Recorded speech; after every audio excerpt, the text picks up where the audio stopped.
Hi, I'm Kaylee. I'm a social worker in the northwest of England, and I've been asked to put a little video together just to give some examples of how I've used digital platforms in my own practice. So the first example I'm going to give you is the one that really resonates with me. It involves a young person that I was supporting when I worked at a rehabilitation centre. He was really struggling at home and there was issues around a significant decline in his physical abilities. It was sort of getting to crisis point, and community services were really worried about what could be done because a lot of the options had been explored, and people were just a bit worried that he might not enjoy it where we were because there was a lot of older adults and it was felt that he might not have anyone to talk to. So I was conscious of this and I just wanted to make sure he was okay, and I noticed that every time I went to speak to him he was on his laptop. I realised that this might be an opportunity for him to use that time really well while he was there. What he said was that although his physical problems were causing him a lot of issues, the main thing for him was that he wanted to improve his own confidence. So I decided to speak to him about various things, and we got onto the conversation around mindset, and he was really interested in the area of positive social psychology when we got into it. And things like around how you can change your situation and your mindset, because he felt like a lot of the problems he had were around his confidence. So he'd been bullied a lot at school, so that was a big part of what we were working on together. So I set him a little task to look at the top 20 inspirational people, and I checked beforehand that there was disabled people in the list just to make sure it was okay, but he ended up coming back to me and he liked someone called Tony Robbins. I knew from my own research that Tony Robbins also specialises in neuro-linguistic therapy, and also around goal setting. So I advised him to really focus on the way he uses language and words to get across what he's trying to say. And what I found was that every time I walked past his room, he was listening to these videos. And within such a short time, his language actually improved, the way he projected himself, and he said that was from just watching how he did it. He felt like he'd never really had a good role model of how to use language. And the other thing was, I got him a little notepad and he started writing down his own goals. So he looked at how he wanted his day to be. So basically exactly what he wrote down we used in his care plan, and I felt like it was a really good link of making that really person-centred.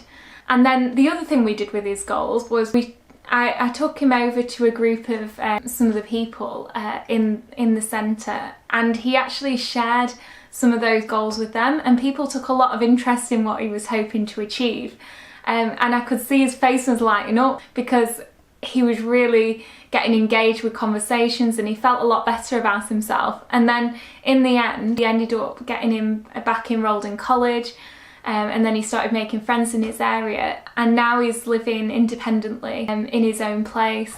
And he said that even though he was sad that I wasn't going to be his social worker because I couldn't carry on longer term, he was happy that I'd given him the ideas of how he could carry on progressing himself. And I think the main thing it made me think was that we don't need to only look at the role models that we have in our own area. We can choose them, and we have a lot more scope for finding the people that really resonate with us. And that was an example of how he'd use that in his own life.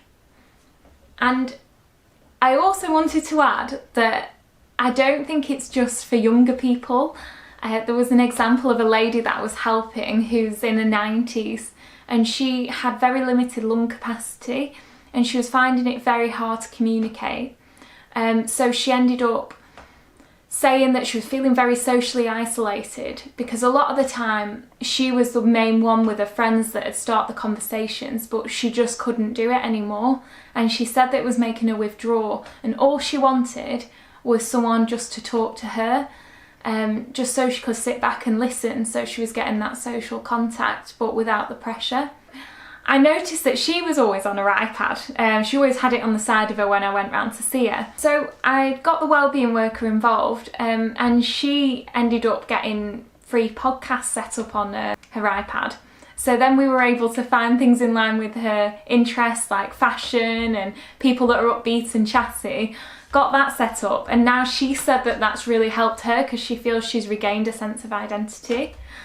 Then the last example I wanted to give you was a young person again who'd set up his own Facebook group. This had been running for numerous years, and that included advice that he was giving to other people and setting up a kind of community around the disability that he had. He found that it was a really good way of getting support himself but also giving it to other people. He was connecting with people across the world, and it just made me think about the fact that there wouldn't have been that many people he could have engaged with in the area. I wouldn't think that he'd just bump into, but he'd actually sourced those connections himself, and now felt he had a real purpose because he was taking a leadership role on that.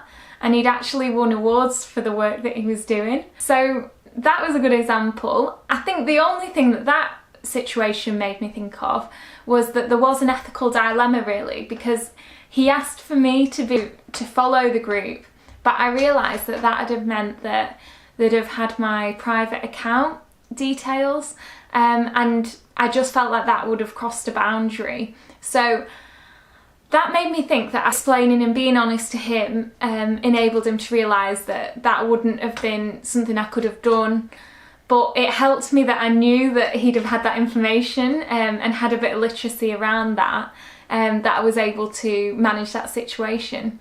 So I hope these examples have given you some ideas of how it might be useful in practice. Thank you.